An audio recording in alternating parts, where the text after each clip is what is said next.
well as segregation.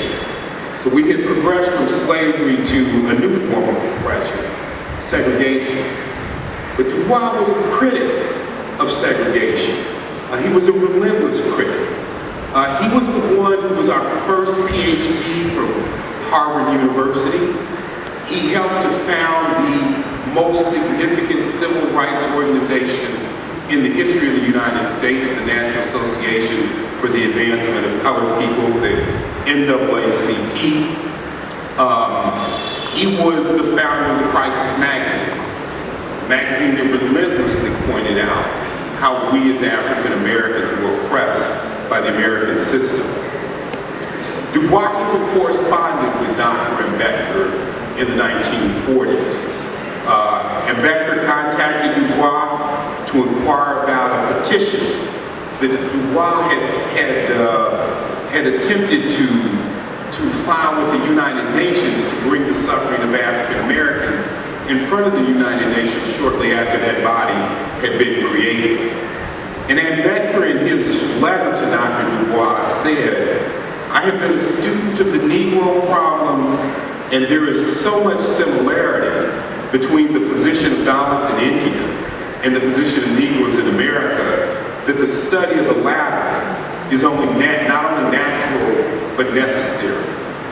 And in a letter dated January 31st, 1946, Du Bois wrote back to Ambedkar that he was familiar with Dr. Ambedkar, and he had every sympathy with the cause of the Dalits in India. So when I think of great intellectuals that my people have produced, Frederick Douglass, David Walker, W.E.B. Du Bois, I would see Ambedkar's role as an intellect to be their roles combined. But Dr. Ambedkar was more than just a lawyer. He was more than an intellect.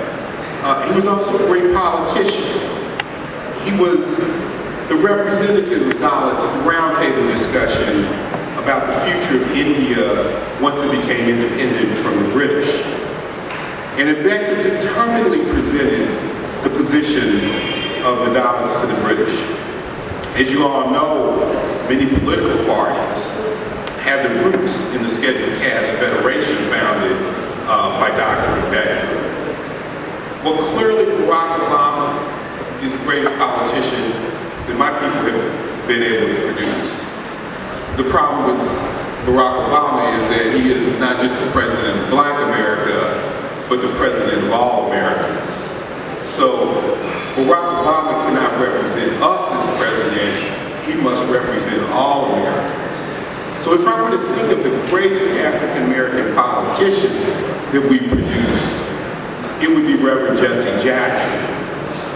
Reverend Jesse Jackson ran for the presidency in 1984.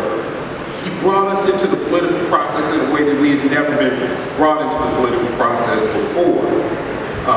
Once again, if I think of Dr. Ambedkar as a political figure, I think about great Jesse Jackson. But as we all know, Ambedkar was more than a lawyer. He was more than an intellectual. He was more than a politician.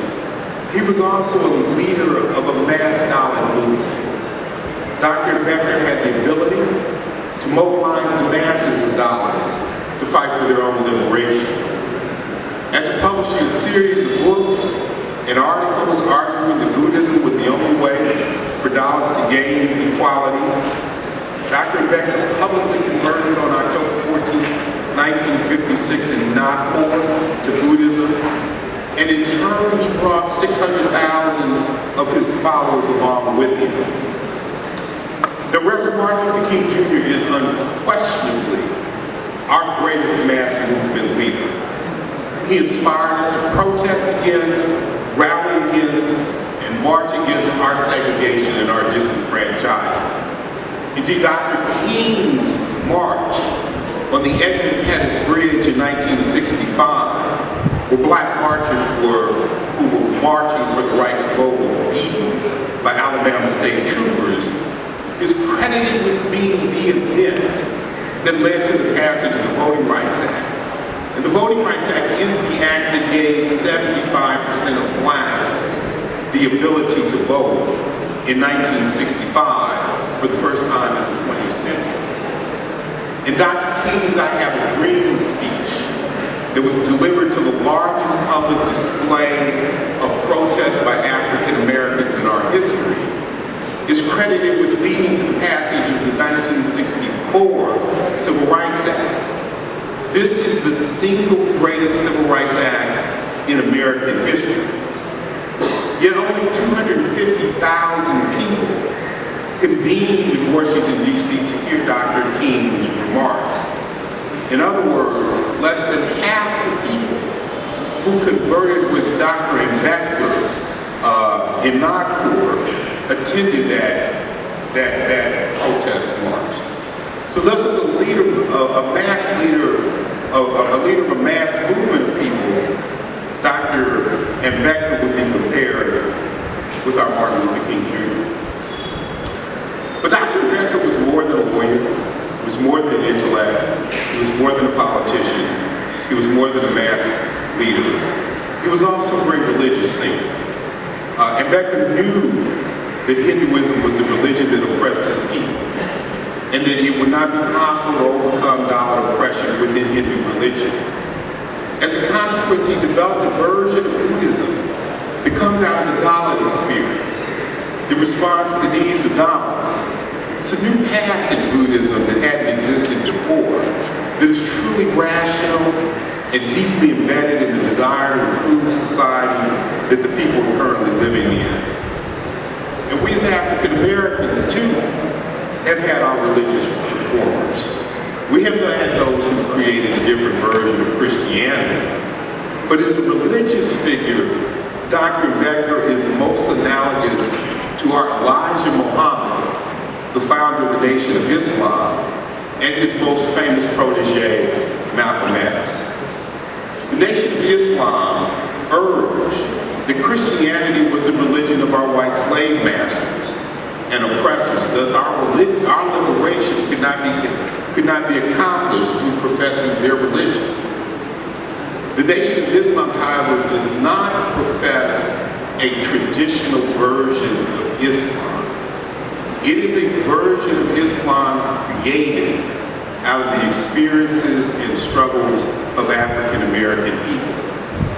So when I think about Dr. Ambedkar as a religious leader, I would analogize him to our Elijah Muhammad and Malcolm X. Now I entitled this talk in praise of Dr. Ambedkar from African Americans. And I did this because I wanted to make sure you knew that Dalits and African Americans are brothers and sisters in the struggle against the common foe, subordination and oppression. And admittedly, they're from two different societies with two different belief systems, but there are commonalities in our struggle that unites us together. And I also, in this speech, wanted to convey our deep respect for Dr. Ambedkar. For truly, he was a remarkable man. So when I think of Dr. Ambedkar, I think of all of the great leaders of the African American struggle, of Martin Luther King Jr., of Thurgood Marshall, of Malcolm X, David Walker, of W.E.B. Du Bois, of Jesse Jackson, and of Elijah Muhammad. Indeed, I want to conclude these remarks by saying my job as a law professor for 30 years has been to teach American law students what justice means. By now, some 3,000 former students of mine are practicing law in the United States. They are legislators, they are judges, they are partners in very powerful law firms, they are heads of major not-for-profit and NGO organizations. They are collectively affecting the lives of millions, if not a billion people throughout the world. So given that this is my job, it was very important for me to be familiar with justice. And to be familiar with justice meant I had to read the writings of religious thinkers, of philosophical thinkers, of political scientist thinkers. And I have done so. I have read the writings of Socrates and Plato and Aristotle and Marx and Hegel and Heidegger and Ardent and Foucault and Adam Smith and on and on and on and on and on.